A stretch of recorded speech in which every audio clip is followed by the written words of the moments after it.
तो सबसे पहले सवाल अरविंद जी आपसे है कि जो महत्वपूर्ण सवाल ये है कि जब संसद थी, सत्र चल रहा था, वैसे में भारत सरकार ने ये जानकारी संसद को देनी चाहिए थी, लेकिन मीडिया के माध्यम से जानकारी मिल रही।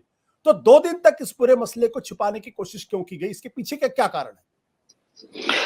देखिए आशुतोष जी, ये जो आपने सवाल पूछा कि लेट जानकारी क्यों दी गई, मुझे लगता है कि संसद में देश के रक्षा मंत्री जी ने इस पे जवाब दिया है।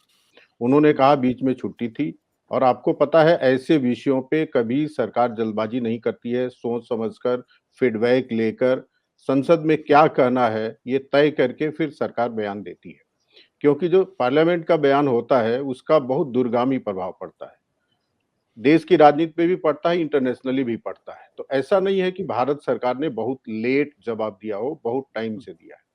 और मैं आरोप के लिए आरोप नहीं लगाना चाहता हूँ, ये रिकॉर्ड पे है कि 2012-13 में भी चुमार, डेमचौक और दौलत बेग ओल्डी में चाइनीज जो सेना है पीएलए वो अंदर आई थी, और सेना ने भी इसको स्वीकारा है। लेकिन उस समय कौन सा बयान किस पार्लियामेंट के किस सदन में दिया गया था ये मुझे पता नहीं। तो लेट लेट जवाब नहीं दिया गया है, टाइम से दिया गया है। इस पर जो रक्षा मंत्री जी का बयान है उसी बात को मैं दोहरा रहा हूँ। बट अरविंद जी, ये आपको नहीं लगता कि ये असामान्य सी घटना है कि मीडिया को पहले जानकारी मिलती है? चलिए मान लिया कि शनिवार को बंद था, संडे को भी संसद नहीं चल सकती, लेकिन सोमवार को तो मिल सकती थी जानकारी। सोमवार को जब मीडिया में खबर आ जाती है, उसके बाद ये जानकारी सरकार की तरफ से दी जाती है। बेहतर होता है कि सरकार इस बारे में जानकारी देती है, फिर मीडिया में बात आती। लेकिन अगर मीडिया में पहले जानकारी आती, इसका मतलब है अगर मीडिया में जानकारी नहीं आई होती तो शायद सरकार ये जानकारी देश को देती भी नहीं, संसद को भी नहीं बताती। देखिए आशुतोष जी, पहले की स्थिति में और इस समय में अंतर है। 62 में जो चाइना से लड़ाई हुई थी, वो ऑल इंडिया रेडियो जो बोलता था वही जानकारी फिर हर जगह, सरकार जो जानकारी देती थी ऑल इंडिया रेडियो को, वही जानकारी हर जगह जाती थी। आज के डेट में स्थिति नहीं है। जो भी स्थिति रहती है मीडिया को भी पता चलता है। तो मीडिया ने पहले दे दिया तो कोई उसमें कोई अपराध नहीं हुआ, और सरकार ने कोई दबाया नहीं। जैसे जानकारी आई उसका विश्लेषण करके, उत्तर तैयार करके, फीडबैक लेके सरकार ने संसद के पटल पे रखा है। अब उस शनिवार को घटना हुई है और अगले सप्ताह जो सदन चल रहा है उसमें जवाब रखा गया है।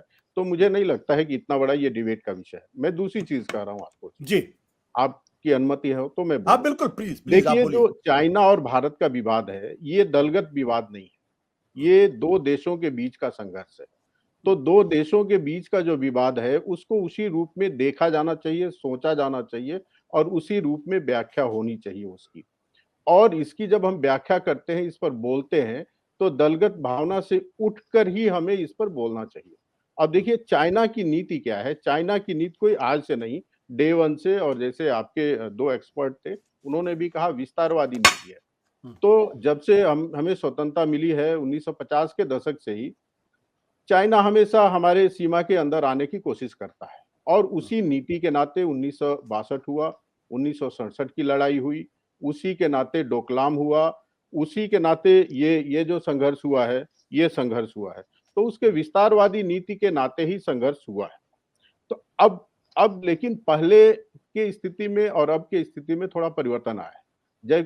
जैसे कि आपके रक्षा विशेषज्ञ ने भी बताया, और सेना के जो अधिकारी थे उन्होंने भी कहा कि इंफ्रास्ट्रक्चर के लेवल पे जो काम होना चाहिए, हमने दशकों तक, 50 वर्षों तक हमने वहां पे कोई काम ही नहीं किया।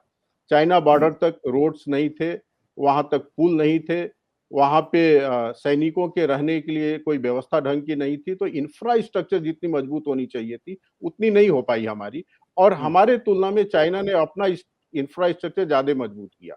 अब जो वर्तमान की सरकार है वो इंफ्रास्ट्रक्चर पर बहुत बल दे रही है।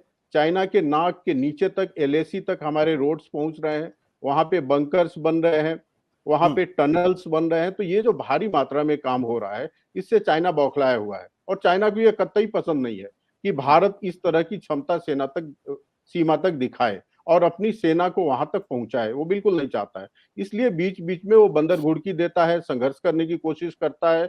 लेकिन भारत की स्थिति बिल्कुल बदला हुआ है। 1962 का भारत नहीं है, ये 2022 का भारत है। ये चाइना से दबने वाला नहीं है, ना आर्थिक रूप से दबने वाला है, ना सामरिक रूप से दबने वाला है।